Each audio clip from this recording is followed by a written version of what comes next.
Good morning, Melissa. How are you? Good morning, Leslie. I am awesome. How are you? Happy Friday. Happy Friday, and we have blue skies in New York, which I've been missing. Absolutely. I have been missing too. The calendar has been saying spring and the weather has not been cooperating. No, but it's come. I think summer's coming by Monday versus we've skipped over spring. What else is new? Exactly. I'm going to put up our banner so that when people start going, when they start seeing us, they'll tell us where they're calling in from. There's always this awkward delay where we could just chit chat, and I don't know if anyone's listening. They will hear us in the recording. Oh, see, they're starting to come. Good morning, Christy. We're glad you're here. And who else is here? Are you going to tell us or you're lurking? Ooh, we got another one. Hi, Yay. Catherine. Hello, Hi, Christy. Catherine. Good morning. And Zarina is here. Ah, now Hi, G. it's as if LinkedIn just, and now we can't even see everyone. G is here. God is Andrea's here. here. Hi, Scott. Oh, Tori Sincera. Hi. Holly. Oh, I knew Holly would be here. Hello, Holly. Oh, and Christy's telling us she's from Florida. We've got Greenville, South Carolina. Hello, Susan. Hello, Wanda. Yay that you see us. For those who haven't been on this side of the live, there's this weird delay, and you kind of go, "Is anybody coming?" So it's those few minutes feel like hours. Ah, since Sarah's calling in from Orlando, we've got a few Floridas here, Yes. so And Scott from maybe deep you're in the Rocky Mountains. so we've crossed the country. We don't know. Oh, and Gabe, hello, Gabe from New Orleans, one of my very favorite cities to visit, not necessarily live, because I love living in New York. Hello, G. Oh, we're glad you're all here. So we're always like just chit chatting. We want to know where you're calling in from, what you're drinking. I've got coffee in this mug. I do have a second mug with water. Hello, Zarina. Oh, and it's already 7 p.m. where you are. So thank you for sharing your evening with us. Yeah. Zarina's a new connection of mine, so I'm glad you're here. Yes, I couldn't remember the town in Georgia. Andrea, I know you're from Pine Mountain. So in the mountains, we're glad you're here.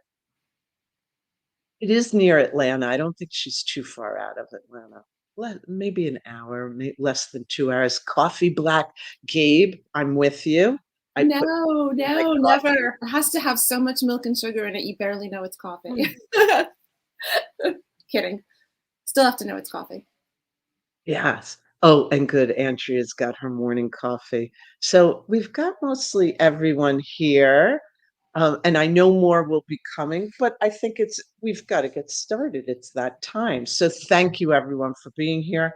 I'm going to first ask Melissa to introduce herself and then I'll introduce myself. Yeah, thanks, Leslie. So I'm Melissa Cohen. It is great to see all of you. Thank you for spending part of your day with Leslie and me. I am an executive in the fashion industry, and I am also a LinkedIn and personal branding and content coach, which is a new sort of endeavor for me over the past couple of months because I just have the best time on LinkedIn and I want to share that with everyone else. Oh, and we're so glad you are sharing it because you really are the branding expert on LinkedIn. So we're glad you're sharing that expertise. So I'm Leslie Nydick, the conflict strategist. I'm very excited because I just launched a new service and it was really one of those things like it based on demand. People wanted a small package and it took me quite a few months to figure out how to package it in a tight, compact way. And I figured it out. So it's the conflict tune up of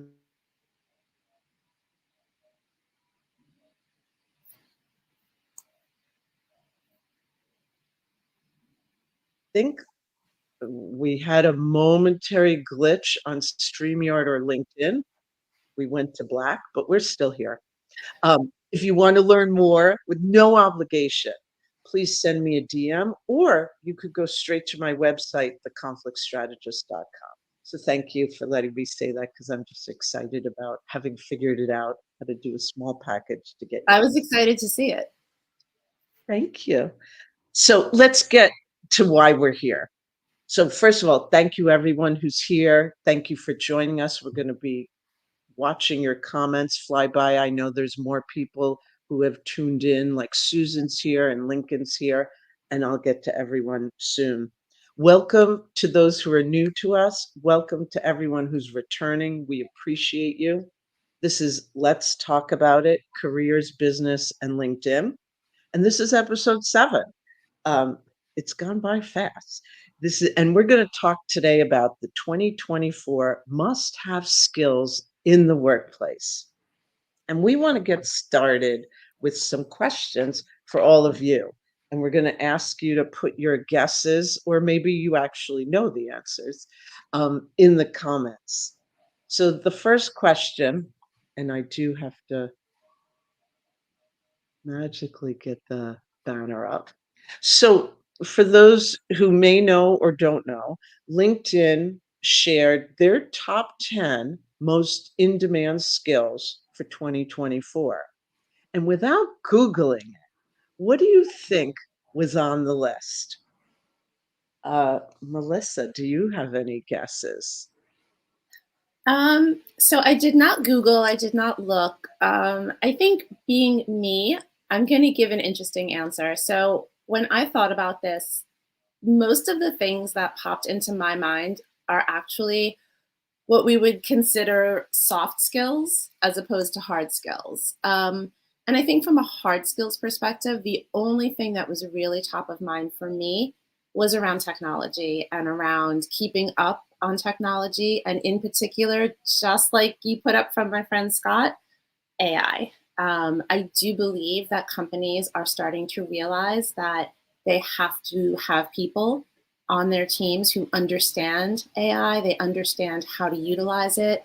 There are very few people who are experts in it, right? Unless you really, started out on this journey 20 years ago. Most people are new to the AI conversation, particularly the generative AI conversation.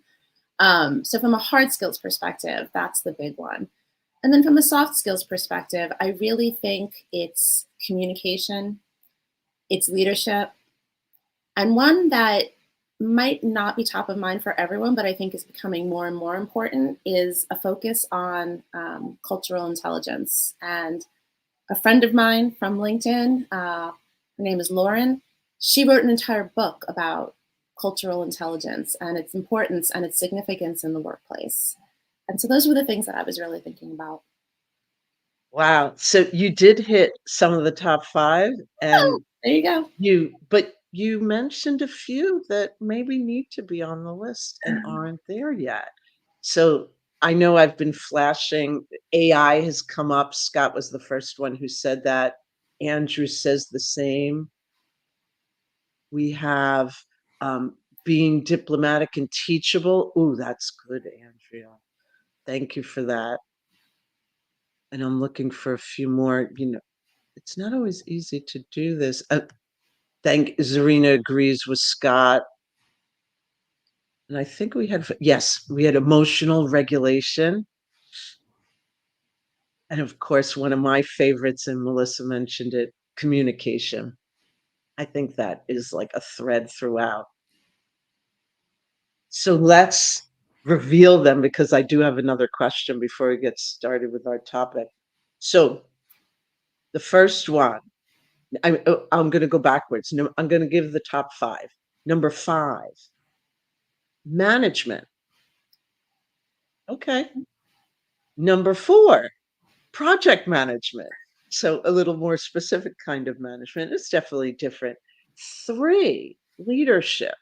Interesting that that's number 3 for me.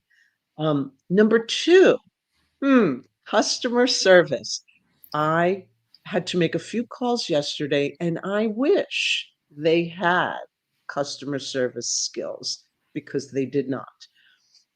Um, and then number one, my favorite, and the one some of you have already mentioned, including Melissa, communication. And I want to share two surprises on the lower ranking ones. Number 10, this surprised me, not that it doesn't belong there, but its research was number 10. And then another surprise, it didn't make the top 10, but it's listed as the top skill of the moment, adaptability. And I'm actually surprised it didn't make the top 10 because that's important. So let's get to our next question. We want your guesses as well. Let me read where this data is coming from. The company, Indeed, analyzed their USA job listings. They identified the 10 soft skills in highest demand based on all the job descriptions. Again, without Googling it, which skills do you think made the top 5?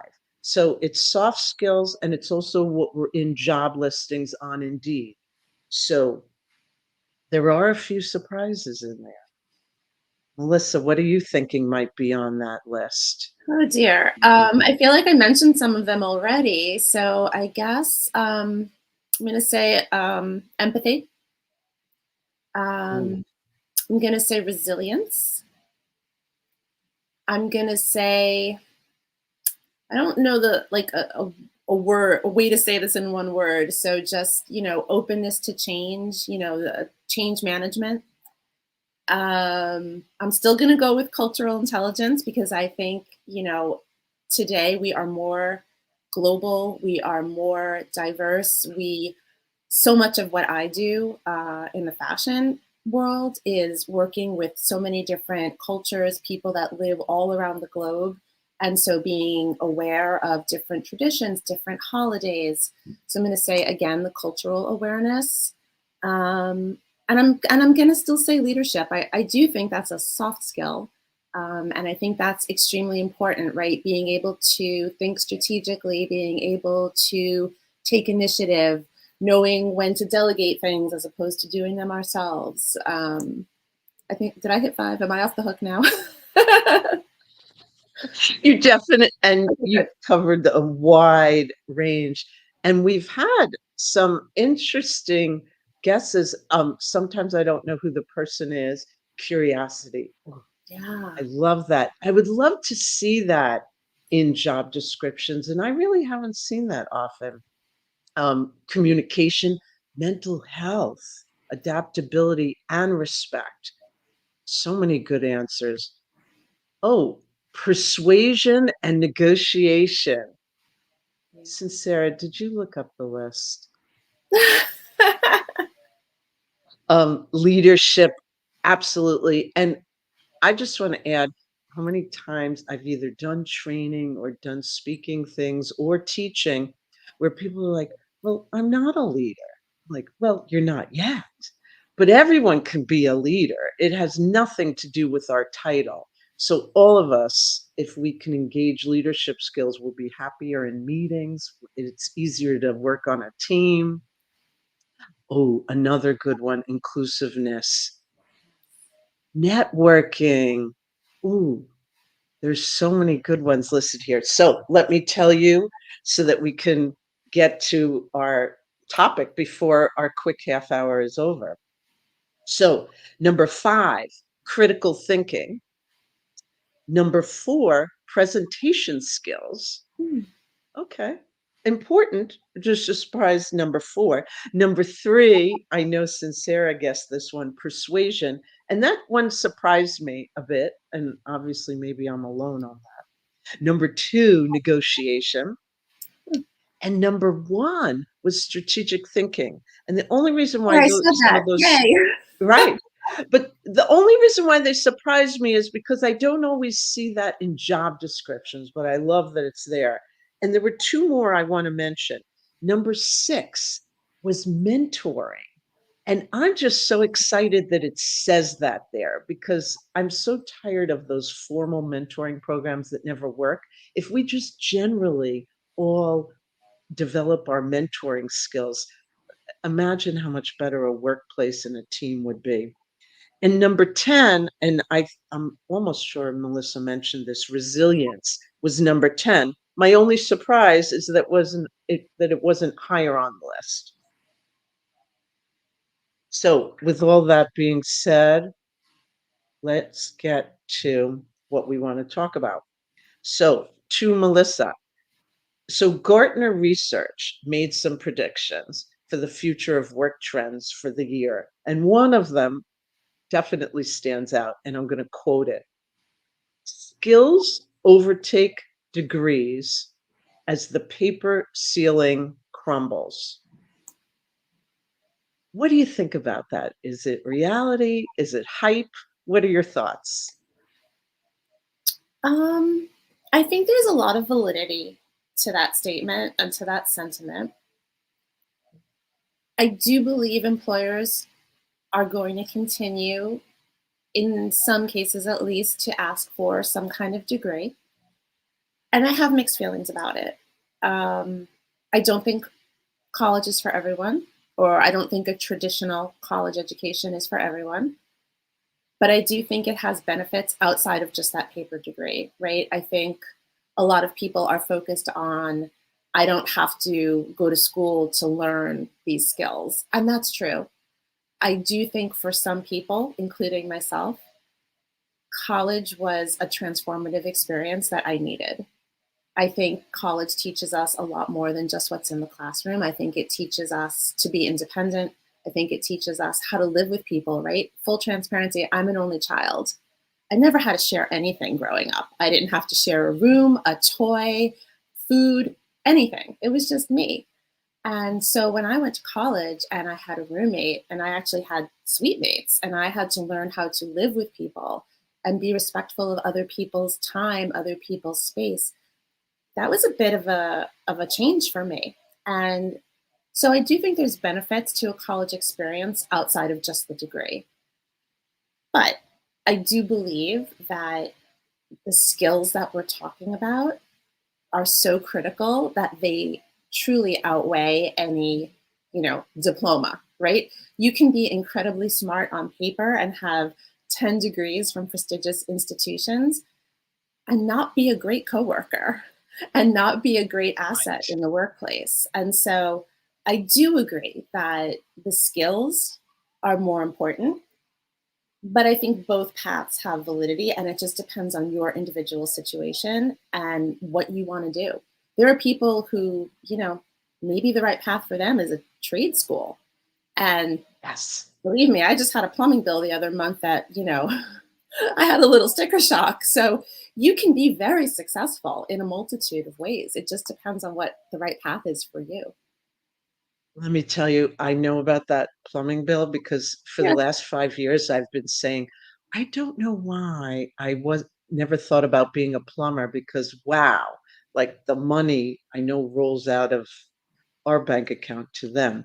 Yep. So the it for me, when I heard that statement, immediately I thought, you know what? It's not skills versus degrees. It's skills is what we need. And degrees is just one source or one path of obtaining them. Uh, and the prediction worded as it is, where the paper ceiling is crumbling. I'm sure it's meant as hype to get our attention. That's what gets our attention these days, just a few words and a, a headline.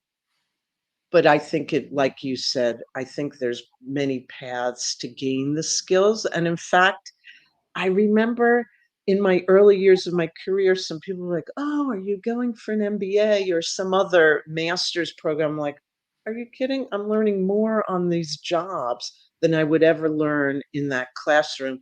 I said, "I loved it for me to get a degree for my undergraduate degree, but after that, I felt like the education that I needed was on the job and just doing things."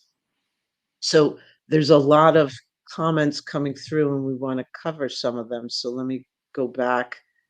Uh, And while you're doing that, oh, like I'll say something that you just said really struck a chord with me because So I didn't go to school for fashion, right? A lot of my colleagues might have gone to FIT or RISD or, Parsons, a school that really specialized in fashion, and I didn't. So I also really learned those skills on the job. But what I learned at college was something vastly different. And I see people in the comments talking about traveling. I had the experience to study abroad in college, and that was really eye opening for me. And I think that really started a love for me of travel and of learning about other cultures that has really helped me in my day to day work as well. Wow, there's a lot being said in the comments. I can't wait to get into it after the program. Wow, and I'll just highlight one. So Raquel said, college for me went beyond just the degree.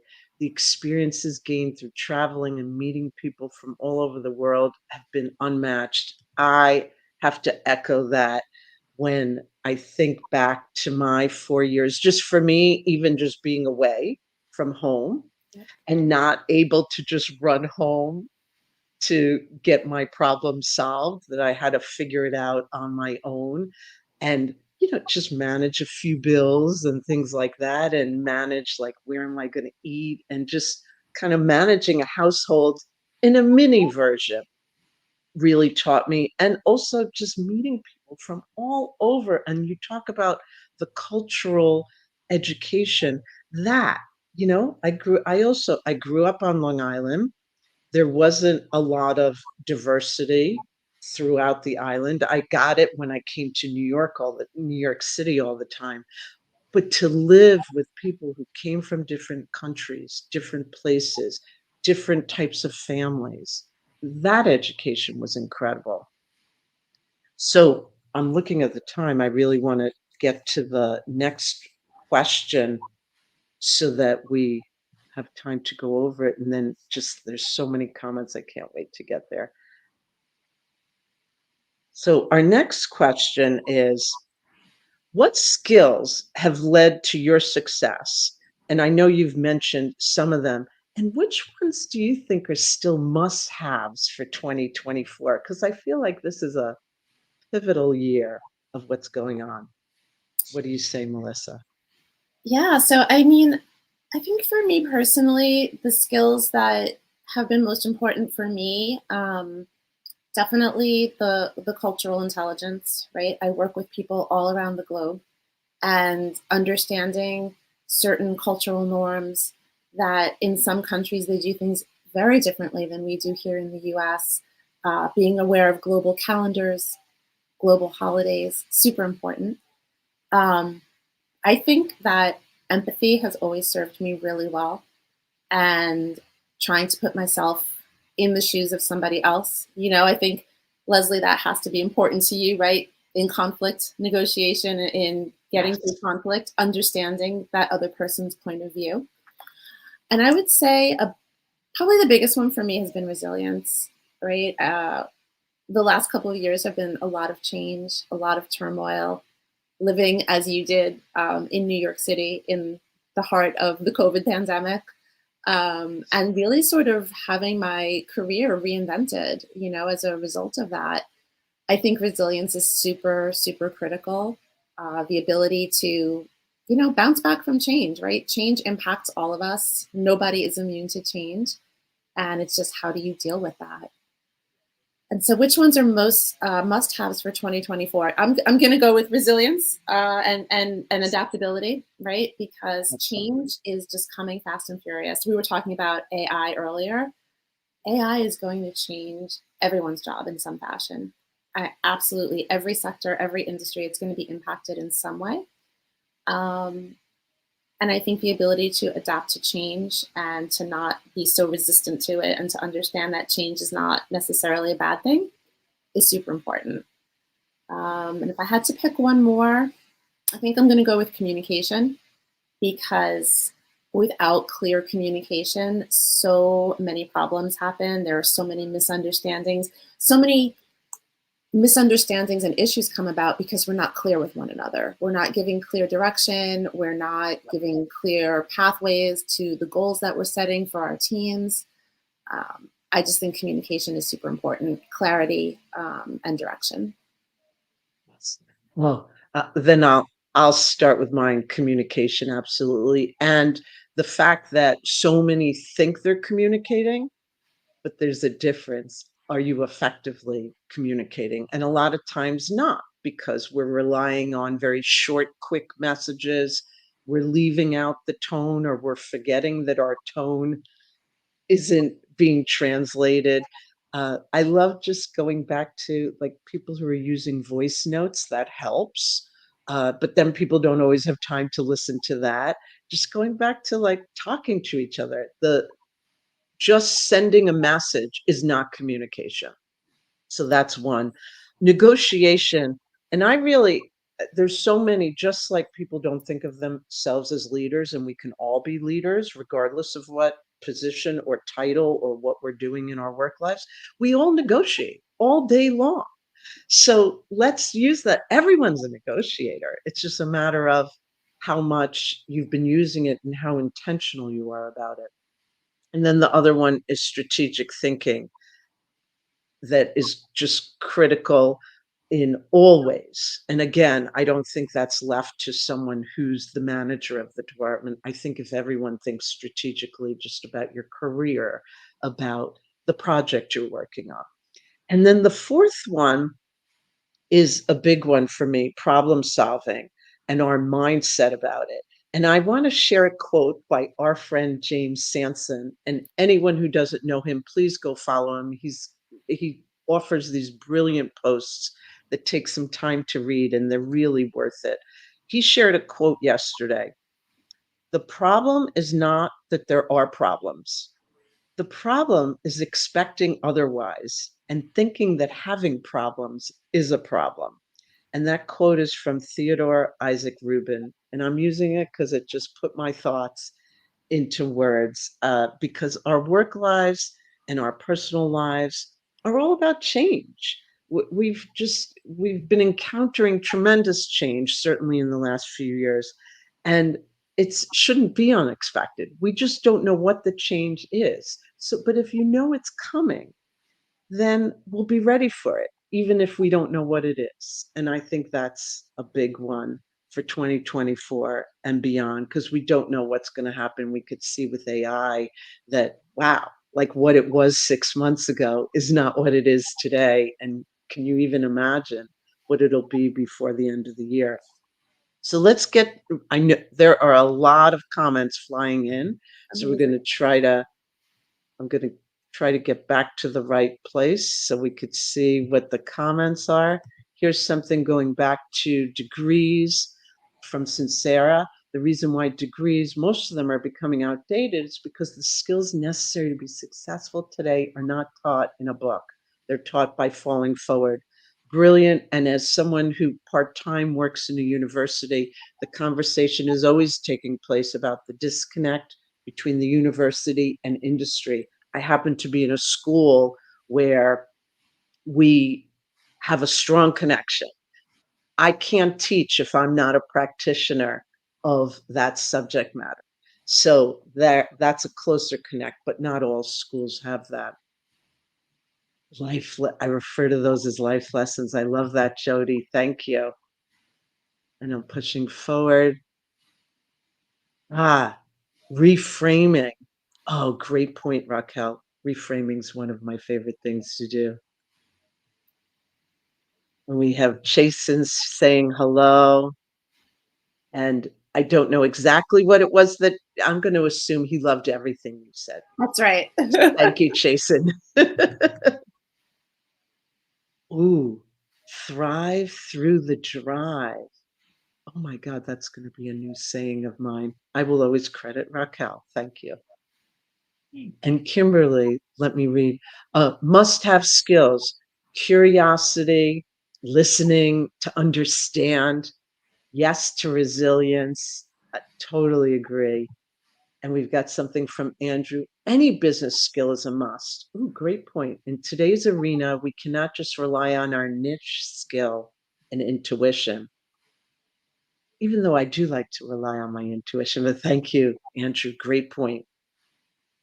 Let's get one more in here. And Zarina, as an HR person, we have to hold focus on data analytics. That's a great point. Empathy, diversity, and inclusion, strategic thinking, and digital transformation skills. Wow. And totally agree. Thank you for that input, Zarina.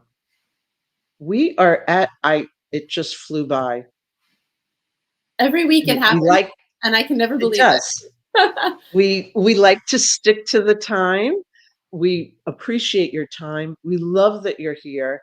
I think you know this already for all of you. There's lots of comments that we didn't get to. We look forward to the conversations in the comments. So you'll see us there later. So look for our replies and let's keep the conversation going. As you know, between Melissa and I, we have different experiences, different careers, different ideas. That's why the conversation's interesting between us and with you. So we look forward to seeing you again in May. We'll let you know what the date is. And before we go, some closing words from Melissa. Yeah, I mean, this is truly the fastest half hour ever. And that's because there's so much great content between everyone in the audience really joining in the conversation. So I really want to say thank you. Thanks to everyone for joining us today and for being here. And I think this might have been one of my favorite topics yet, Leslie. Like, really well done for picking this topic. I enjoyed it and I learned a lot. Yay. Thank you. And bye, everyone. Have a great weekend. Happy Friday, everyone.